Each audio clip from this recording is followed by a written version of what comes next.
May 2023 to Feb 2025 almost 20 महीने से मणिपुर किसी ना किसी चीज की वजह से न्यूज में बना हुआ है। कभी कम्युनल वायलेंस, कभी पॉलिटिकल अनरेस्ट, कभी सीएम का रेजिग्नेशन एंड फाइनली मणिपुर में लगा दिया गया है president's rule. Hi guys, this is Surabhi Bhatia and I welcome you all to the YT channel of legal as.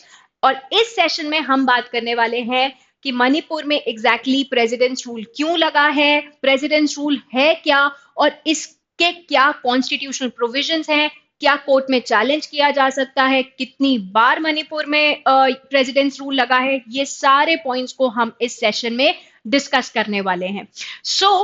अब बेसिकली प्रेसिडेंट्स रूल तो लग गया, बट क्यों लगा सबसे पहले तो ये समझते हैं। मणिपुर में सिंस मई 2023 उसकी दो important communities, Kuki community and Meitei community, इनमें कहीं ना कहीं यहाँ पर वायलेंस चल रहा था, अनरेस्ट चल रहा था, प्रोटेस्ट चल रहे थे, क्योंकि यहाँ पर दोनों कम्युनिटीज की जो डिमांड्स हैं वो कॉन्फ्लिक्ट कर रही थी, जिसकी वजह से काफी ज्यादा यहाँ पर एथनिक प्रोटेस्ट चल रहे थे in the state of Manipur. अब उसी वक्त से ये डिमांड आ रही थी कि जो सीएम है उन्हें रिजाइन कर देना चाहिए, क्योंकि वो कंट्रोल नहीं कर पा रहे हैं इन सारे एथनिक प्रोटेस्ट्स को, इस वायलेंस को।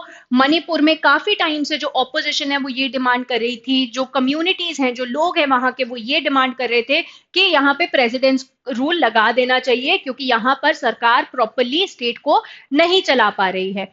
बट काफी वक्त तक ऐसा नहीं हुआ, क्योंकि जो एक्स सीएम है that is an Biren Singh, जिन्होंने February 9th 2025 को रिजाइन किया है, he was actually from BJP. तो यहाँ पे यूनियन गवर्नमेंट एंड जो यहाँ पर लीडिंग गवर्नमेंट थी in the state of Manipur, इन्होंने काफी टाइम तक ट्राई किया कि ऐसा कुछ भी ना हो, सरकार बनी रहे।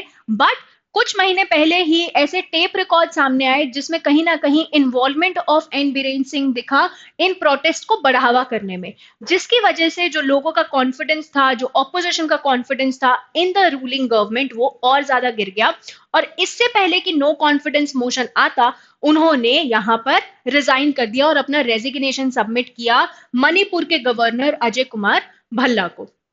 4 दिन ही हुए थे कि यहाँ पर मिनिस्ट्री ऑफ होम अफेयर्स ने एक नोटिफिकेशन जारी कर दिया कि यहाँ पर प्रेसिडेंट्स रूल लगा दिया गया था। This was the notification by the ministry of home affairs कि अब क्योंकि आर्टिकल 356 के अकॉर्डिंग ये समझ आ रहा है कि मणिपुर का स्टेट प्रॉपरली नहीं फंक्शन कर पाएगा, यहाँ पर प्रॉपर सरकार नहीं है, इलेक्शंस करवाना भी इस वक्त पे मुश्किल है, इसलिए यहाँ पर लगा दिया गया प्रेसिडेंट्स रूल। मतलब एक तरीके से वहां पर सेंट्रल गवर्नमेंट का इम्पैक्ट होगा।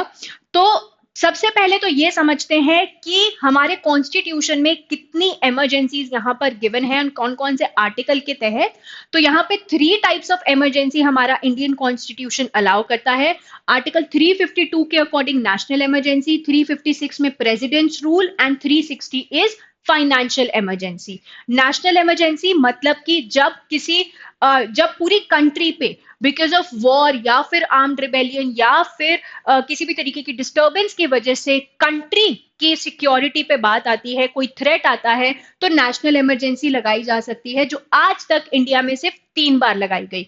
अभी रिसेंटली एक मूवी भी आई थी अबाउट द 1975 इमरजेंसी। कमेंट में बताना did you watch that movie and कैसी लगी वो मूवी। आर्टिकल 356 जो इस वक्त मणिपुर में लगाया गया है दैट इज प्रेसिडेंट्स रूल। मतलब अगर कभी भी स्टेट गवर्नमेंट, मतलब स्टेट पर सेंट्रल गवर्नमेंट का जो रूल है, जो प्रेसिडेंट का रूल है, इनडायरेक्टली वो लगाया जाता है, वो होता है बाय वर्च्यू ऑफ आर्टिकल 356। और फाइनेंशियल इमरजेंसी आज तक इंडिया में एक बार भी नहीं लगाई गई है। अगर कभी भी फाइनेंसिस की कुछ दिक्कत होती है तो हमारा कॉन्स्टिट्यूशन आर्टिकल 360 के तहत फाइनेंशियल इमरजेंसी अलाउ करता है। तो ये 3 टाइप्स ऑफ इमरजेंसी है और आज इस सेशन में हम डिस्कस करने वाले हैं प्रेसिडेंट्स रूल को अच्छे से डिटेल में। बेसिकली आर्टिकल 355 हमारे इंडियन कॉन्स्टिट्यूशन का एक जिम्मेदारी डालता है सेंटर पे, मतलब कि यूनियन गवर्नमेंट पे, कि उसे ये देखना है, उसे ये देखभाल रखनी है कि जो हमारी स्टेट गवर्नमेंट है वो प्रोविजंस ऑफ कॉन्स्टिट्यूशन के अकॉर्डिंग अपना काम करे। क्योंकि कॉन्स्टिट्यूशन क्या है? हमारी कंट्री का फंडामेंटल लॉ है। चाहे यूनियन गवर्नमेंट, चाहे कोई भी स्टेट गवर्नमेंट कभी भी कॉन्स्टिट्यूशन के प्रोविजंस के अगेंस्ट नहीं जा सकती है। तो आर्टिकल 355 के तहत ये जिम्मेदारी डाली गई on the central government, on the union government. And article 356 ये कहता है कि अपनी ड्यूटी को निभाते हुए कभी भी सेंट्रल गवर्नमेंट, यूनियन गवर्नमेंट को ये लगता है कि according to the provisions of constitution state government state नहीं चला पा रही है, तो वो प्रोक्लेम कर देती है, मतलब कि इशू कर देती है प्रेसिडेंट्स रूल, या फिर इसे हम फेलियर ऑफ कॉन्स्टिट्यूशनल मशीनरी भी बोलते हैं। या तो प्रेसिडेंट्स रूल या फिर आर्टिकल 356 को बोला जाता है फेलियर ऑफ कॉन्स्टिट्यूशनल मशीनरी। अगर कभी भी the union government is satisfied कि स्टेट गवर्नमेंट प्रॉपरली स्टेट में फंक्शन नहीं कर पाएगी, अकॉर्डिंग टू कॉन्स्टिट्यूशन शांतिपूर्वक वो स्टेट को नहीं चला पाएगी। ये अगर हम मणिपुर की बात करें तो मणिपुर में for the 11th time presidents rule लगाया जा रहा है। कौन सी स्टेट में सबसे ज्यादा बार प्रेसिडेंट्स रूल लगा, ये आप कमेंट बॉक्स में बताएंगे। पर अगर हम मणिपुर की बात करें तो लगा है ये 11th टाइम। और एक बहुत ही इंटरेस्टिंग सा फैक्ट आपको बताती हूँ कि मणिपुर को जब से स्टेटहुड मिला है उसने ऑलमोस्ट 4 years and 1 month अपना प्रेसिडेंट्स रूल के अंडर बिताया है। एंड लेट्स सी आगे कितना ये कंटिन्यू होने वाला है इन 4 साल 1 महीने में, और कितना टाइम ऐड होने वाला है मणिपुर का अंडर प्रेसिडेंट्स रूल। तो ये तो हो गया कि हमारा प्रेसिडेंट्स रूल इम्पोज हुआ है। This is a brief map of कि कौन सी स्टेट में कितनी बार लगा है। ये है हमारा स्टेट ऑफ मणिपुर। आज तक 10 बार लगा था, but on 13th of February 2025 this number has finally been changed to 11th. Okay, moving on. अब समझते हैं प्रेसिडेंट्स रूल का एग्जैक्ट प्रोसीजर क्या है, कौन लगा सकता है, कब लगा सकता है, और कितने वक्त तक के लिए कंटिन्यू हो सकती है। तो एज यू कैन सी यहाँ पर जो ये इशू होता है, ये इशू करते हैं प्रेसिडेंट, और ये होता है बाय आर्टिकल 356। अब 2 तरीकों से इमरजेंसी लग सकती है। अगर गवर्नर ये रिपोर्ट देता है प्रेसिडेंट को कि उन्हें ये सेटिस्फैक्शन है कि स्टेट गवर्नमेंट जो है, जो सरकार है उस स्टेट की, वो कॉन्स्टिट्यूशन के अकॉर्डिंग स्टेट नहीं चला पाएगी, तो आप प्रेसिडेंट्स रूल लगा दीजिए। पर कई बार ऐसा होता है कि गवर्नर कुछ सबमिट ना कर प्रेसिडेंट या यूनियन गवर्नमेंट को खुद से ही ऐसा लगता है, तब भी ऐसा किया जा सकता है। तो यहां पर both the points can be done. It can either be on report of the governor or suo moto. Suo moto का मतलब होता है अपने आप से अगर उन्हें ऐसा लगता है कि फंक्शन नहीं कर पाएगा। Now according to constitutional provisions अगर काम नहीं कर पाएंगे, as I told you in the previous slide, इसी वजह से आर्टिकल 356 को proclamation of emergency due to failure of constitutional machinery भी बोला जाता है। यही एक रीजन है जिसकी वजह से उसे इस नाम से भी बोला जाता है। अब ये कॉन्स्टिट्यूशनल जो प्रेसिडेंट्स रूल है, जिस भी तारीख को ये लगा उसके 2 महीने तक ये वैलिड रहेगा। It is valid for 2 months। इस 2 महीने के अंदर दोनों हाउसेस ऑफ पार्लियामेंट, मतलब कि लोकसभा और राज्यसभा को इसे अप्रूव करना होगा। मतलब जितने भी मेंबर्स ऑफ पार्लियामेंट हैं उन्हें इस चीज के साथ कि हाँ ये प्रेसिडेंट्स रूल लगाना सही था, इसे अप्रूवल देना होगा ताकि वो आगे कंटिन्यू हो पाए। और ये होता है bye simple majority. Simple majority होता है 50% ऑफ प्रेजेंट एंड वोटिंग, मतलब जितने भी मेंबर ऑफ पार्लियामेंट उस वक्त पर प्रेजेंट हैं और वो वोट कर सकते हैं, उसका जो 50% है, 50% plus 1, that is simple majority. ठीक है, तो यहां पर सारे members of parliament, sorry, bye simple majority members of parliament that is Lok Sabha Rajya Sabha को यहां अप्रूव करना होगा।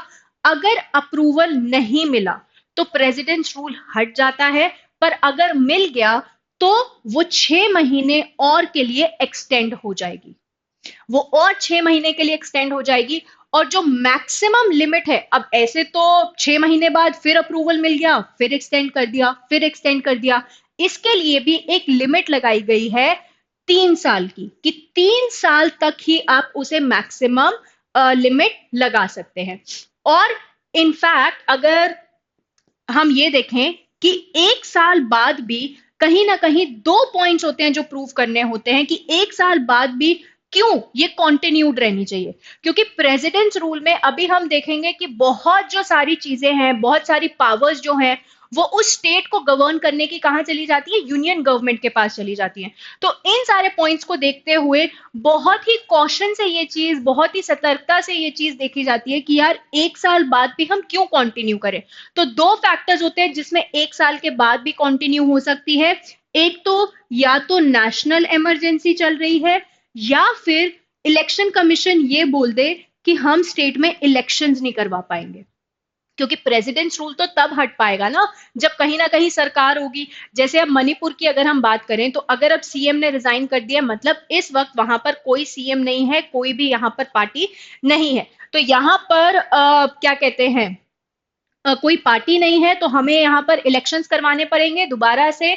तो यहाँ पर इलेक्शंस भी ना हो पाए या फिर नेशनल इमरजेंसी लगी हुई है, उसी के वजह से ही हम 1 साल बाद इसे एक्सटेंड करेंगे, और उसका भी मैक्सिमम लिमिट हमने लगा दिया 3 साल।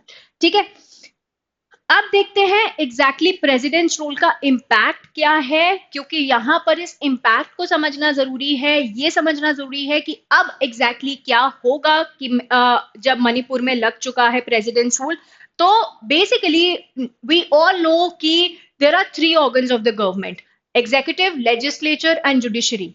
लेजिस्लेचर लॉज बनाता है, एग्जीक्यूटिव इंप्लीमेंट करता है, जुडिशरी उसे प्रोटेक्ट करता है। इन सब पे क्या क्या इम्पैक्ट आता है ये चीज को समझते हैं। एग्जीक्यूटिव की बात करें तो यहां पर पहला पॉइंट तो गवर्नर एक तरीके से प्रेसिडेंट के बिहाफ पे पूरी स्टेट में पूरा एडमिनिस्ट्रेशन देखता है।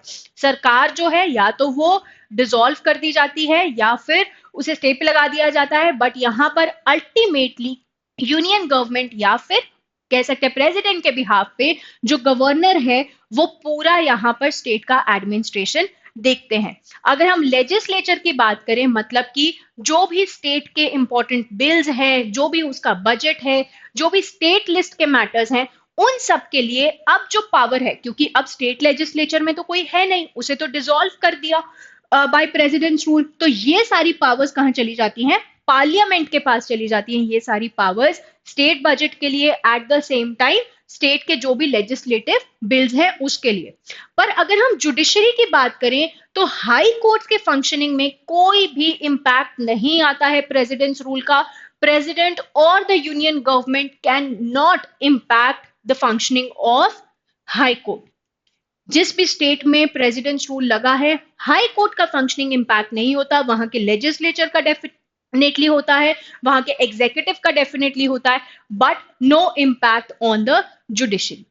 अब एक बहुत इंपॉर्टेंट सवाल जो आता है, दैट इज क्या जुडिशियल रिव्यू अलाउड है। जुडिशियल रिव्यू क्या होता है पहले तो ये समझते हैं। बेसिकली कोई भी डिसीजन जो हमारा एग्जीक्यूटिव लेता है, मतलब कि आइदर प्राइम मिनिस्टर और प्रेसिडेंट, कोई भी ऐसा जब डिसीजन आता है, क्या उसे कोर्ट में चैलेंज किया जा सकता है? क्या कोर्ट की पावर्स है कि वो इस चीज को चेक कर पाए कि वो डिसीजन सही है या नहीं है? वही होता है जुडिशियल रिव्यू। तो यहां पर जब इमरजेंसी, मैंने आपको बताया ना कि मणिपुर में ही ऑलमोस्ट 11 बार 11th टाइम ये प्रेसिडेंट्स रूल लग रहा है। अगर हम टोटल बात करें स्टेट्स की, तो यूपी में 10 बार लग चुका है, पंजाब में 10 बार लग चुका है, ऑलमोस्ट हर स्टेट में एक बार तो प्रेसिडेंट्स रूल लग ही चुका है। तो एक केस आया था बहुत ही इंपॉर्टेंट, एसआर बोम्मई का case versus union of India का केस।